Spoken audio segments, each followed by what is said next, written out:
I'm Benoit Benjamin, and this is where I've been. I was born in Monroe, Louisiana. I'm 59 years old right now. I'll be 60 this year. I went to Creighton University from Carroll High School, Monroe. I remember the first time I stepped on the basketball court. I guess I was about 11, 12. J.S. Clark Elementary, pretty challenging area, in the city.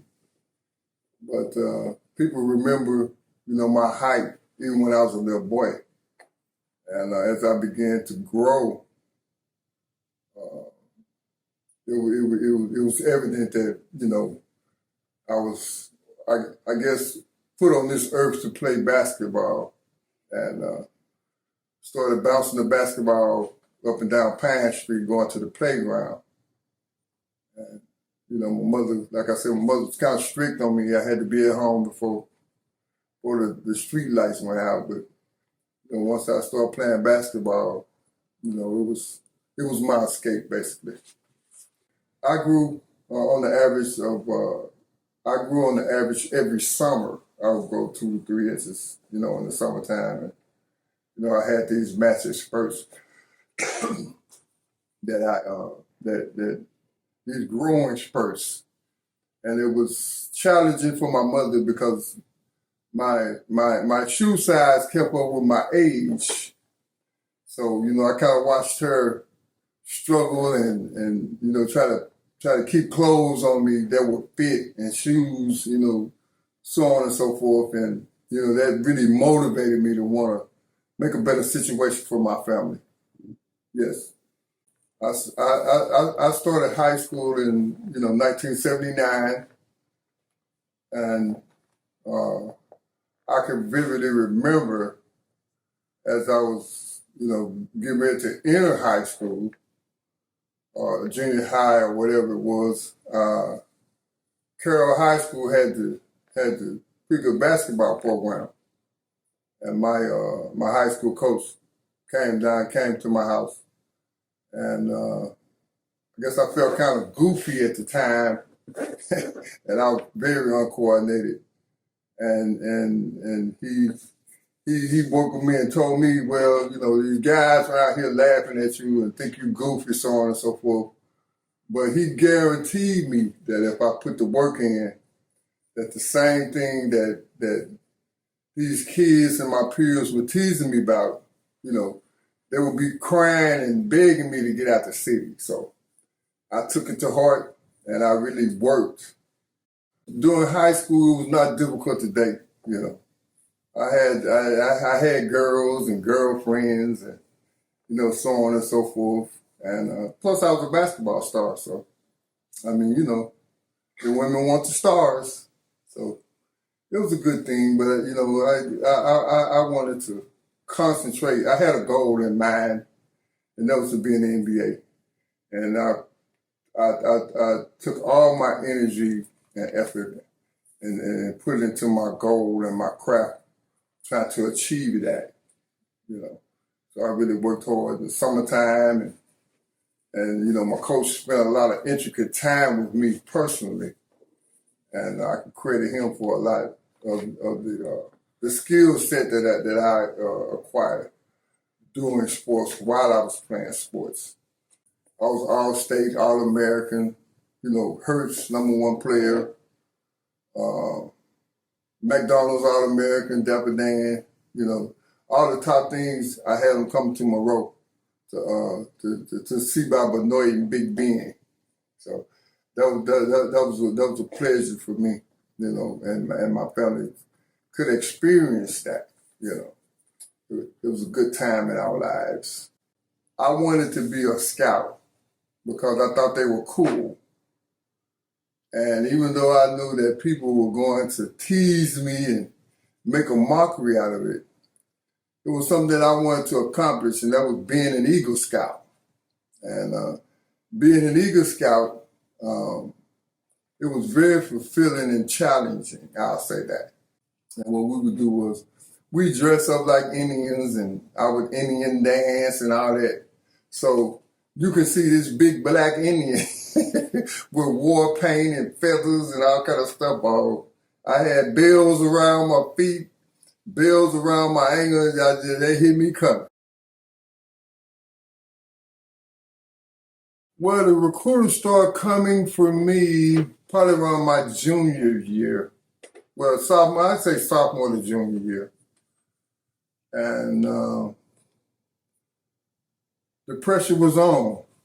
I had to do 270-something universities recruiting me. So I said, I get all these big boxes of mail, and they'd send all the stuff to Carol. And stuff that they didn't send to Carol, they found a way to get my address and send it to the house. So I had all these letters and whatnot coming. And had to come up with where I wanted to go. So I took 3 visits. Yeah, 3 visits. I went to the University of Hawaii because I grew up seeing Hawaii 5-0. And I wanted to see Hawaii. So I took, one of my visits was University of Hawaii, and I visited LSU, Louisiana State, and I visited Grambling State University and Creighton University. I think I had 4 visits. Kind of narrowed it down to Creighton and LSU and Grambling. And, talked to my mom and my family. By then, Willis was in the picture, and he was recruiting me real hard. And, of course, I was on the age. And anywhere I went, my mother was going to have to sign for my scholarship. So she had a big influence on me going to Creighton University. But then I saw the advantages of playing for, a Hall of Fame center, Willis Reed. And I felt like he could get me ready for the NBA, the next level that I wanted to go to. Creighton University was a predominantly white university. And me and all of my teammates were blacks from underprivileged, from around the country. We came from all over. They wanted to play with me. So once I signed, then everybody came, to want to play with me. So, so here we are, Creighton University, a predominantly white university, and you got Willis Reed and all of us. All of us blacks are on campus, and we're the whole basketball team. So it created some things there. Some of our players that came in with some things there. But we were all black athletes just trying to find our way. And of course, my way was I wanted to get to the NBA. So, and my game kept elevating and escalating to where I had had that great year, my sophomore year, going into my junior year, and then after my junior year, that's when I got national acknowledgement. When I was, I think, 3rd team All-American or something with Concac and Tisdale and all of them cats. Willis Reed was always flying in and out of town. So he would leave his car over there about somewhere over there, faculty parking. So we were so cold-blooded, we made us a set of keys, extra set of keys to the car. So when he was gone, we had keys to the Blue Jay van and Willis Reed car. As long as we parked back in the same spot, he didn't care. And we did get caught. We got caught because I think one weekend we put like 200 miles or 300 miles on his car. And it was a brand new car, so of course he would know. So, we blamed it on his son because he was the only one. They didn't know that we had keys. And another memory was how I cried the year they had the Olympics in LA. And they wouldn't let me go to the Olympics because I had to go to summer school that year. I missed being eligible by like 0.2 of a point. And the teachers wouldn't let me go. I cried all summer because I wanted to play in the Olympics with Jordan and all them cats.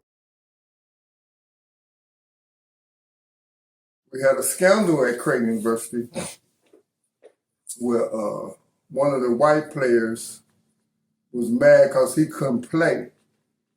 And so he he went and told the father that Willis was, playing discriminating and wouldn't let him play. He's one of the top Catholic players that came out of Dallas. I won't mention the name, but anyway. He created that scandal my junior year. And went to the father and told the father Willis wouldn't let him play, so on and so forth. Anyway, we was up for a bid for the NCAA tournament or something. And we didn't go because he created that scandal. We was like 26-4 or something like that. And we ended up, I think, going to NIT or something. It wasn't really no big deal, but they was trying to get us. It was the National Invitation Tournament, and we was like a game from playing in Madison Square Garden. And our thing was we got to get Willis back so that he could stand in the garden with his team. And it didn't happen. We ended up losing to Dave Hop and them, University of Nebraska. On the technicality, I think I got mad through a ball or something, and they teed me up, and they shot 2 free throws at the end of the game and won the game or something like that. But it was horrible for me. Willis had decided that he was leaving and going back to the NBA. Once he announced that he was leaving, I called my mom and told her I'm going to the NBA. So I entered the draft. And once they told me that I could go either 2 or 3, I was like, okay, well, I'm definitely there now. When I got drafted to the league, all the top stars were there. Everybody, and they were stacked. Everybody was two, three positions, solid. Especially center position. I played back to the basket. You don't find that no more. Everybody want to face up and shoot threes, so on and so forth. But you really had to have a certain skill level to play with your back to the basket, and that's one of the things that Willis taught me. Was how to play back to the basket and what to do and how to maneuver. For that game, for that era, it was very unique, and I really learned a lot from him. He was no nonsense, and he was to the point, direct. He had a little silliness about it, but as far as role model and looking for someone to pattern themselves behind, because I only knew my grandfather's. My grandfather and my father was killed when I was like 8, 9 years old. So I grew up with my mother and my grandmother. And I grew up with all women. But Willis, he encouraged me a lot, and I feel like I could trust him, and from a man's standpoint. And, he was somebody. He was something that I wanted to be. I wanted to be in the NBA. And he was there, already played in the NBA. It was a Hall of Fame center, so it was somebody I kind of patted myself behind and about.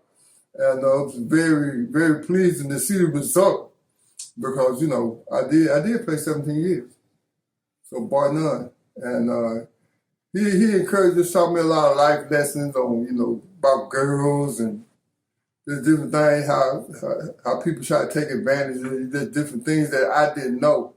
From a male standpoint, because I only had my mother and my grandmother and my aunt. They were all women. so at some point, if you want to be a man, you have to get off your mama titty and, be a man, you know what I mean? So I had to do that. So that's what I did. Then we come back again with the visits.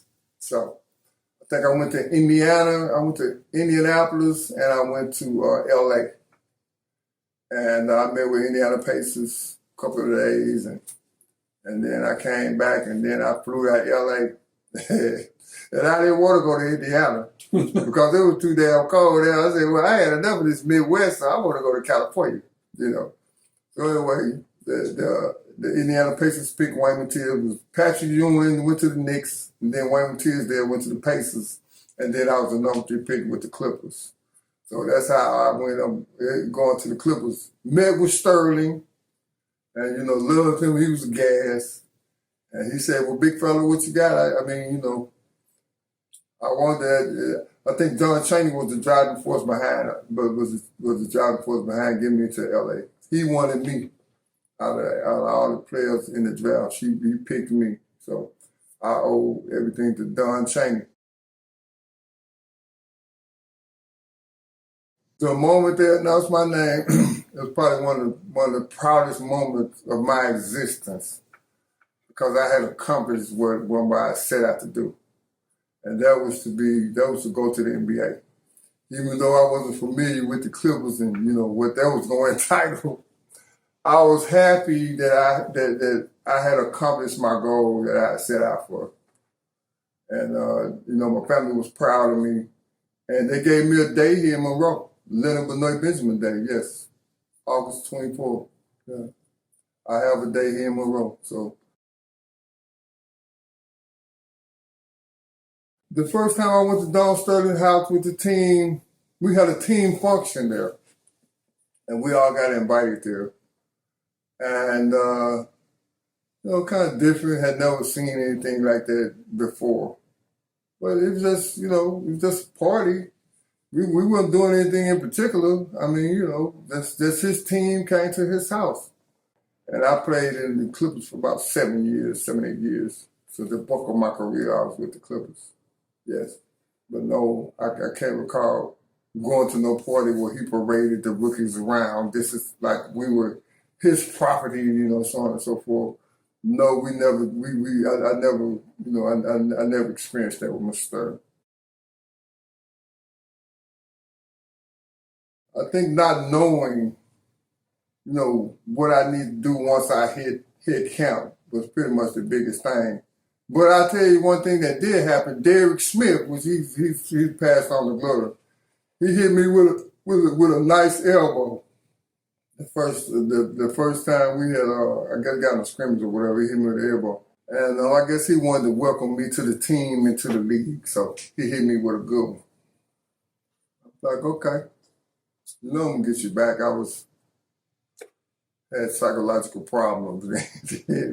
I wasn't gonna let you do anything to me without me getting you back, even going in camp as a rookie.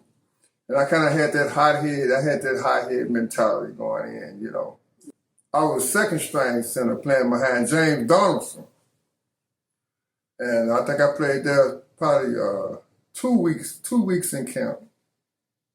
And then they traded him to Dallas Mavericks, I think. So they're like, okay, it's all your show now. What you gonna do? So when they traded him, then they put me in the starting lineup and let me start playing. So to start my rookie season, I can't say that I really felt pressure, even though there was pressure and expectation. Because I was a high pick and people were expecting a lot. They were expecting this savior to come in and save the Clipper organization. But I was on one-man island. I couldn't do it by myself, and I had to understand that, you need some reputable people around you that can compliment you or whatever.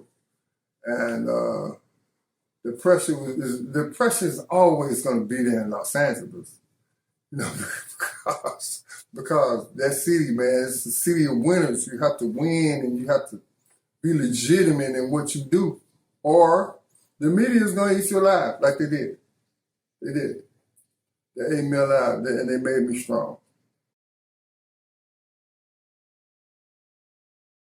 He has a 00 on his back, but he should add another 0. I give him a 0 for his offensive attitude, a 0 for his defensive attitude, and a 0 for his mental attitude. He's an absolute flat-out disgrace to everyone that's ever worn a basketball uniform. How did that make you feel when Dick Vitale said that about you? Well, first of all, how it made me feel when Dick Vitale said that about me. Personally, I didn't give a shit, to be quite frank. Because even though I know he had the name, so on and so forth, and he basically profiled me. Like he didn't give me a shot of some of the accomplishments that I had made in college or whatever. It really didn't matter because I was used to criticism anyway. And that comment didn't complete me as a player. Because what can I say? Okay, Dick, You said I was 3 zeros, but I still played 17 years professionally. To some of those bums that you had that you picked, who weren't worth a shit, to be quite honest with you. I get heated. I get heated about those types of comments because here I am in a league with all the stars in there, and he don't want to give me my credit when it was way much more horrible players to come out and be in that league than I was. So I don't give him any energy because as far as I'm concerned, he's a zero. And just based on that comment, I didn't understand it. And to this day, I still say he's a zero because he didn't give me a fair chance like he did the other college players. And so what message is he giving the league? I'm trying to figure out what message is he giving the league to say that. You have no legitimacy, and he's still a zero. Everybody talk about the great Dick Vitale. Well, he wasn't shit to me, and you can quote me, and you can tell him that I said it. He wasn't nothing to me then, and ain't nothing to me now. And he still act like he got dementia or senile or something. So, oh well, who cares about what Dick say? He can say that, but I'll be the one. I'll be the one pink elephant in the room. But you can't take away my 17 years, Dick Vitale. And look at some of my accomplishments. Look at some of my records. Look at some of my body of works. So it's okay. And I offer you this. Jesus wasn't a perfect man either. And he hung, bled, and died for all of us so that he could save mankind. So who am I to be eliminated from garbage talk or gibberish from somebody like Dick Vitale? He had no empathy or right to say those types of things about him. Because hell, I was young. I didn't know no better. But he wanted to be so right. But he didn't want me to last. But I lasted 17 years, Mr. Vitale. And that's a tribute to me. So, and, like I say, who cares about Dick? He ain't never been SHI to me, no way. So, he always had something against me, period. And I ain't never did nothing to the man, period. Because he was picking Perkins and all them cats. He was picking all of, he's one of them, those fair weather sportsmen, He go by by what they say in the media, so on and so forth. Then that's fine. If that's what you want to do. Well, he was sadly mistaken about me, and I still played and I earned my keep. So basically, that's all I can say. I earned my keep, and nobody played 17 years that's not worth nothing. That's the bottom line. Period. Well, how I got involved with Don King were as follows. I was a big fan of Mike Tyson. And we were kind of connected through a friend of mine. And he said, well, Mike want to meet you, so on and so forth. So I said, oh, hell yeah, I want to meet him too. At the time I was in LA, and he had a condominium in Westwood. And they took me to the condominium.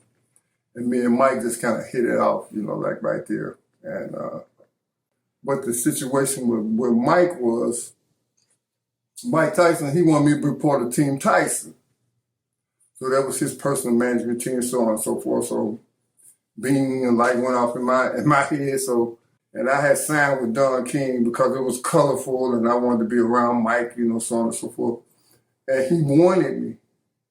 He wanted me to, he was trying to get in the league and be an agent, but they ultimately denied him, Don King, because hell, he got just as much money as some of the owners. So how you gonna be an agent? How you gonna fit in this? But me and Mike, we remained close, and I used to score all the fights, and I'd be ringside and sitting him. And I was pretty much one of the only guys that could get to him before the fight because Don King, Don King wanted to see me, so I want to see Mike, what's going on. So, Don King have a boxing camp in Orwell, Ohio. And I think Mike had a birthday party. And Will Smith, the boys, and a bunch of performers that came in to perform. So me and Mike, we in this Testarossa. And he did something to it and did something to some. Anyway, we got out to Testarossa and got in Lamborghini. He left it on the side of the road. So then we back at camp, and Mike, he wants to play with me, punching me. So he grazed me with a punch. I'm like, Mike, I can't do that. Please don't graze me. Don't put your finger on me, please, because I can't take it. You know what I mean? So we kind of became the best of friends, after that, during our time. We went through a lot of things together, and then, we created a bond that was unsurmountable compared to a relationship that he had with some people. I had some of my greatest moments around Mike, and he's a good friend of mine even to this day,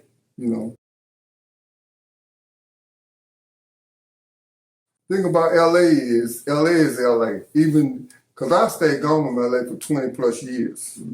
And when I went back, it was basically the same thing. Only older, so on and so forth. But LA is gonna be LA. Everybody wanna be something that they're not. Well, I started off simple and graduated to the hardcore drugs, cocaine, and mostly cocaine was my drug of choice back when I was indulging. I got, it was something I picked up in college, experiments, so on and so forth. But then when I got the money, I went ballistics.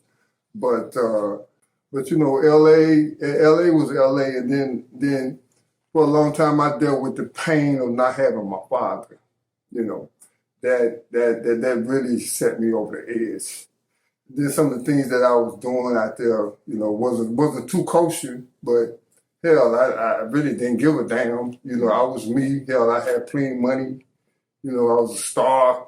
I really did, but I didn't know the effect that it was going to have on me going forward, But there were times when I really wanted him to see what I had accomplished and what I had became.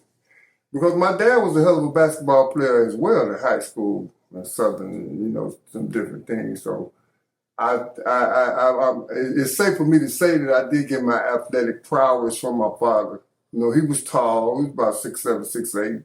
He played basketball, so on and so forth. Going forward with my life, I think when I was 26 years old, I think I might have been in New Jersey. And I was so jacked up that whole year because I was, I guess, paranoid about living because he died when he was 26, 27. And I was like, oh, if I could just make it through this year, then I'd be fine, And I was able to make it through that year. But going forward with my dad, my thing was I wanted him to see what I had became, That pretty much drove me to be as successful as I was because I had to show him, even though he wasn't here, I knew he was looking down. And I had to show him, along with my grandmother, I wanted those two to be proud of me. I knew my mother was proud of me, but I wanted that approval from my grandmother and from my father. But he, like I said, his life got cut short, but,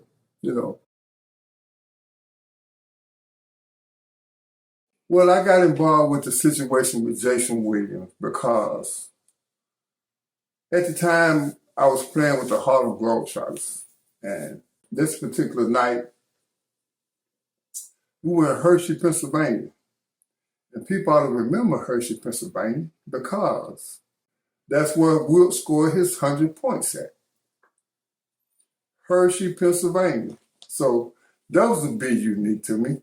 Well, anyway, we was in Hershey, Pennsylvania, and we had did the show. And who was on? Me and Chris Morris was on the Harlem Globetrotters, and we had played with Jayson with the New Jersey Nets. So at the time when we were playing, Jayson was building this big massive house in New Jersey, and we all got traded, or we all went to other teams, from there. So some years had passed, and we never did see this mansion that he had created, his own personal space. So anyway, he came to the show, and he said that he wanted to take us out to dinner, me and Chris Morris. So we was like, well, why don't you just take everybody out? You got a restaurant to Chalet. He said, yeah, we'll anybody that want to come, then we'll send somebody to get you. So he sent Gus to get us, limo driver, and we went to the Chalet restaurant. We ate good and hearty for once. I think I had me 2-3 lobster tails and some lamb chops. That's my favorite. Lamb chops and lobster tails. So, and then I had me a couple of shots of that Louis XIII. That's that. I think at the time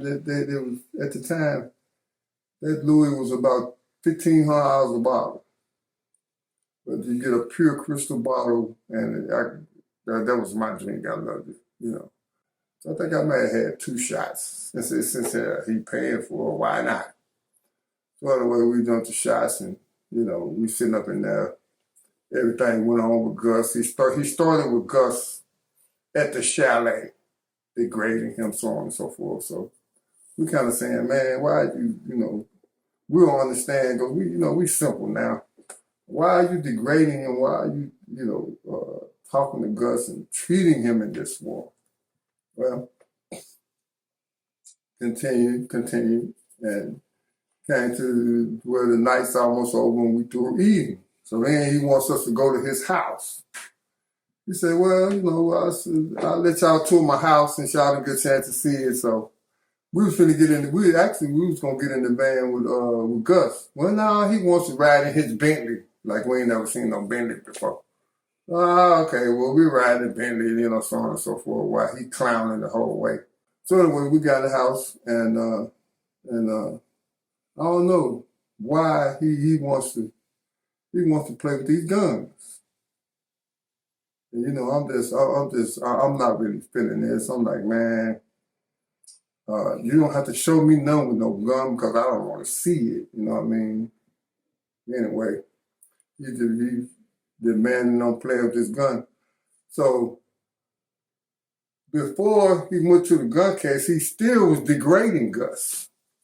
So that's why they say could have been murder. You know what I mean? And America, he's still lying about everything. So he's still lying about the events that happened that night. And he's still throwing my name under the bus. Why? Why is that, America? Because I am the only one that was in the room. I'm the only one that can challenge him. Gus is no longer alive. So Gus is gone. And he knows that I know all the intricate details on what happened. Okay? So let's just say we're on that side with you, and that mirror is the gun case.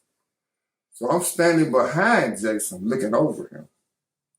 When he goes to pull the gun out, he was drunk and all kind of other stuff that I'm not gonna even say.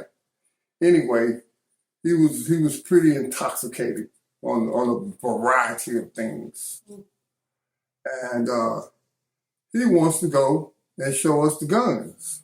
So I'm standing behind him, and I'm like, I'm just not feeling it. So I'm playing with guns. So I'm standing over, and once he get that gun, I'm playing defense on him, I want to stay at the path of that gun, because I thought it could go off just like it did. Actually, it could have been me that's gone. But, so I'm playing defense on him, and I'm looking over his shoulder. He's so preoccupied with a bunch of the mess. And I looked over his shoulder, and I saw the shells in the gun. And he didn't know that it was a live round in there. And so I'm looking over and I said, I was trying to tell him, Jayson, the gun loaded. It was too late. It was too late. He played with that gun, and I figured out what happened. The trigger is so sensitive. It was like a hairline trigger. You barely could touch it and it was gonna go off. And with him not knowing that it was the shell in there, he didn't know. You know what I mean? I'm not saying that I'm not saying that it wasn't an accident, but let's examine the facts after your action. You know, with him trying to cover up, trying to put Gus's handprint on the gun and say Gus tried to commit suicide, so on and so forth. So I told him just like this. I said, you sound like a damn fool. Because how the hell can somebody commit suicide with a shotgun? So that was the first thing, commit suicide. He wanted everybody to say that he committed suicide. So we actually lied for him at first. And so I'm a big fan of forensic files and forensic science and all that. So I got to tell him, I'll say, well, you know, you need to call 911. He didn't call 911 for 45 minutes. So despite whatever, I can set the record straight. He didn't call 911 because Gus laid there and held his hand up, help me. Me and a guy by the name of Paul Gaffney, we applied pressure to Gus's wound, and we watched him take his last breath. So that was very, very, very disheartening to me to sit up and watch somebody, lose their life behind his total gross negligence. But he got blowback and all that, his flesh, all that stuff. It went in right here and came out through here. So he had blowback, and it was horrendous, So Jayson, he never did want to acknowledge the effect that event had on all of us, especially me. About the first 2-3 months, I couldn't close my eyes at night. I wouldn't go to sleep till it was daytime, till it was night. I wouldn't close my eyes till it was daylight outside. It was PTSD. To show you how he is now, he served his time at Rikers and got out. About 2 years later, he started honing in on me. He wanted to be locked up in a room with me, so on and so forth. Well, I ain't worried about no Jayson. If Jayson want to be locked up in the room with me, then we can get it on. Because he lying. He was lying then. He's still lying to this day about the events that happened. I will tell you another reason why he wanted to destroy my character. Because when I was in New Jersey playing, he couldn't play at all because I was a starter. So he held it in. He held it in, and then once I left New Jersey, that's when they gave him all that money, so on and so forth. But even to this day, I'm like, dude, if you're supposed to be in the business of helping people, then it starts with yourself. You have to be accountable for what you did yourself, deep down inside. The reason why you want to smash Benoit Benjamin is because I know the real truth. He's lying. He's still lying, and he's going to continue to lie until somebody sets the record straight, So that's what it is. And I have 6 kids, 4 boys and 2 girls. And my oldest is Alicia Lachey. And I had her when I was in college. So we had her. That I was scared to tell my mom that I had a girl pregnant or whatever. And she was here like 2 days. She had been born like a couple of days. And I finally told her, well, you a grandma. She's like, what? I said, yeah, you go over there. So with the girl, her mother,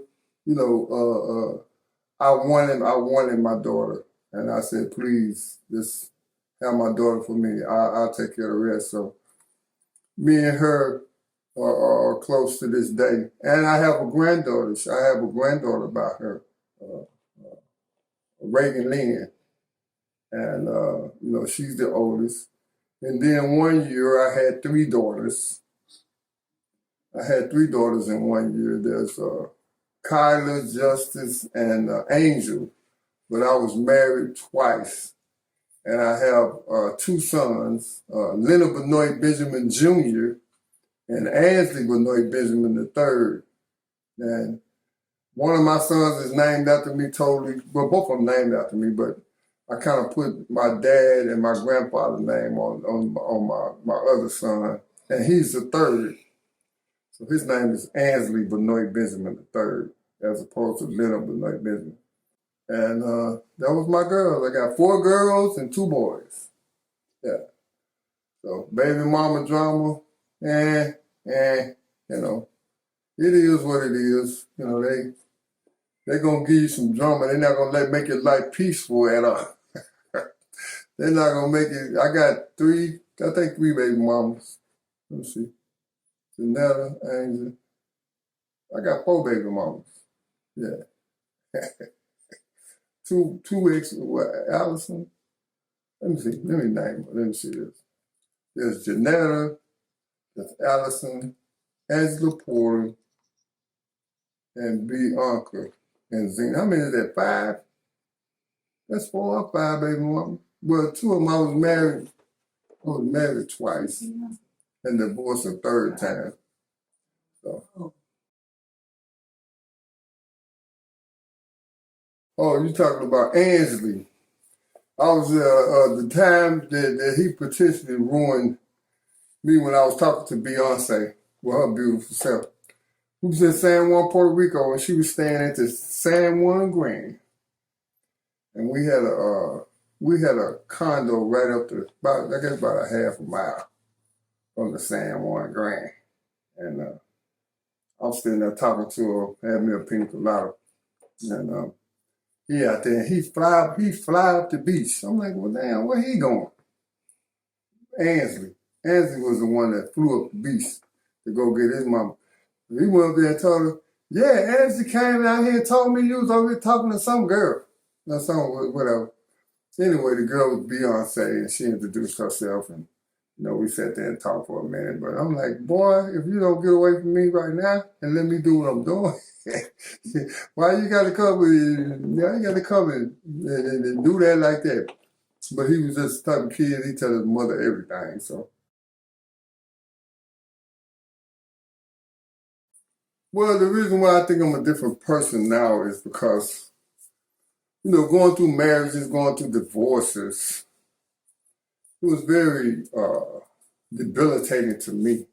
I was young, handsome, rich, I had money, basketball stars, so on and so forth. Hell, I could love me then, But what's the value of true love when when you at that pinnacle and you got all these targets? And me, I couldn't say no to none of them. So it ended up costing me a lot, and I had to learn the hard way. Like my grandma used to tell me, ain't nothing like boss sense. So I ended up paying a lot of child support, a lot of alimony, a lot of things that come with just being reckless for reckless behavior. They don't, I'm not wild like I used to be. I had to have all of them, and I was really a whorish man. And I really, I had to have plenty of women. Not realizing what it was going to cost me later on down the road, They were costly and they were very painful to me. Some of the things that their mothers did to me was very painful. But in saying that, I still had to bear it all and get over it, It took a while for me to understand, quit letting the little head control the big head, so on and so forth. But, at the time, hell, I couldn't say no. Then going to California, all those pretty ladies out there, I lost my damn mind in California.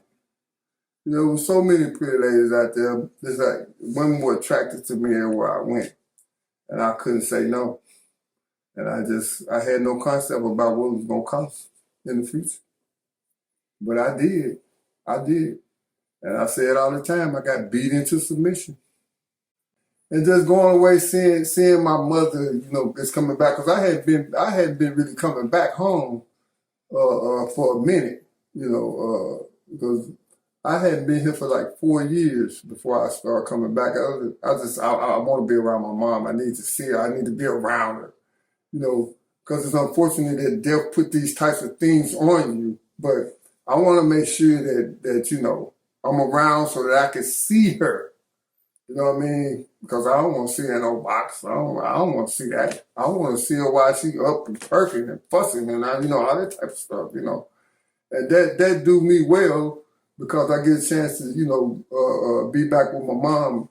And she has her own way even now, but I enjoy it. You know what I mean? I can enjoy some of that stuff that I couldn't stand. Say 10, 15 years, 20 years ago. It's a pleasure for me to co-mingle and be back to that's just my mom. You know what I mean? She gonna always be Carolyn D. Benjamin. So that's what's fulfilling to me, being around my family. I guess when I started, my grandmother told me. She told me she used to call me Illinois. She said, Illinois. She said, I'm not gonna tell you what to do, but I need to talk to you. I said, God damn, I said, what I done did now, mommy? What have I done now? She said, you ain't did nothing, I just want to talk to you. I said, okay, what is it? I had to sit down. She said, well, I ain't telling you what to do, but we don't want our family, we don't want our name to die. So she may go get some sons or somebody to carry on our family name. So now I got 2 sons and my son got 2 sons. So we safe with that. And I can say that with a smile. And I see her now smiling. And it makes me emotional, but I miss her so much. She was my rock and my mother. She was all about rock, It's funny because I always smell her, around here. And I smelled her. I think last night I smelled her around here, and she was around. Let me know everything was gonna be okay. So, I always get emotional when it comes to her because she meant so much, along with my mother and my aunt. But my grandmother really, really, I had to prove to her and show her. She was the only one that really, I felt that I had to really prove something to. But my mother didn't know that I was gonna be a star, and I would bring all my trophies home and give to her. So every trophy I ever won, I gave to my grandmother. And because they already knew, well, you got another trophy here. Yeah, I got another one. It's going to be more to come. So she had a trophy case up in our house, up there on Eaton Street that she had. And I'm going to fill it up with trophies. And that's what I did. So she was tough. She was tough on me about sports, And, sometimes I be thinking I be did something. Well, you could have got you 2, 3 more rebounds. You could have blocked another shot. So my grandmother was worse on me once I came professionally than she was any other time in my life. I had to go for some time where I couldn't even talk to her. Because she was on me so much, and she didn't want nothing. As a matter of fact, I have a film library that she collected for me over the years.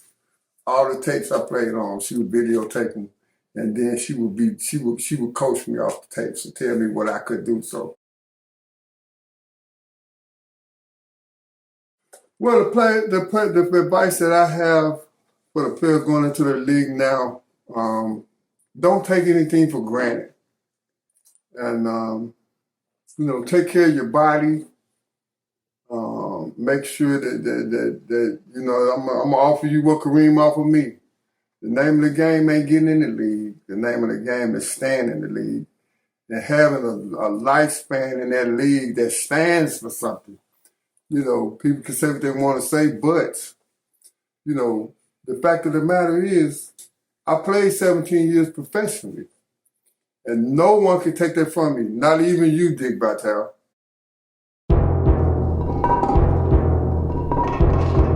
Mother toiled in labor for one long week. A week. Only to find that he was asleep. He enjoys his naps. Dude likes a nap. Benoit Benjamin. Yeehaw!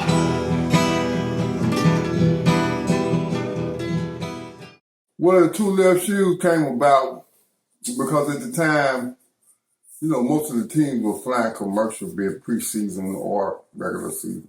And running late, going to LAX. And said, oh, I don't have no shoes, So I said, well, hell, I know I got a bunch of shoes in my trunk because I kept shoes in my trunk. And so I just reached in there and just grabbed two shoes without seeing if they were left or right. And got on the plane, flew on in, and then I get to the arena, and I'm getting dressed, and I'm like, damn, what the hell? I say, this ain't no left and no right shoes, this two left shoes. So I had to go and tell them, well, you know, look like I'll be playing tonight because I don't have the correct shoes. I didn't tell them it was left shoes, but I told them I didn't have the correct shoes. And tried to get some of my teammates to let me use their shoes and play. They would let me use their shoes. And at the time in the league, you know, the trainer wasn't carrying extra shoes and so on and so forth. So basically, if your shoes had a defect or tore up, then you was SOL. So, you know, later, you know, I really watched that league grow into some things. But the left shoes was a indelible story, and something that I could never live down. But you know, it happened, and it's just part of life.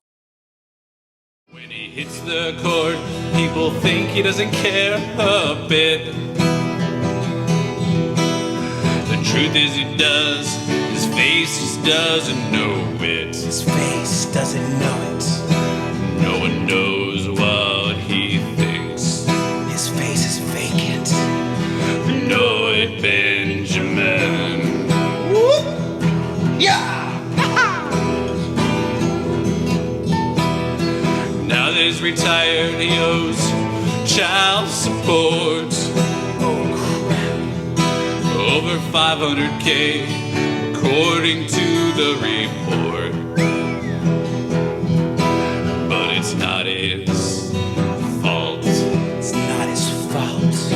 He just forgot he had kids. He just forgot?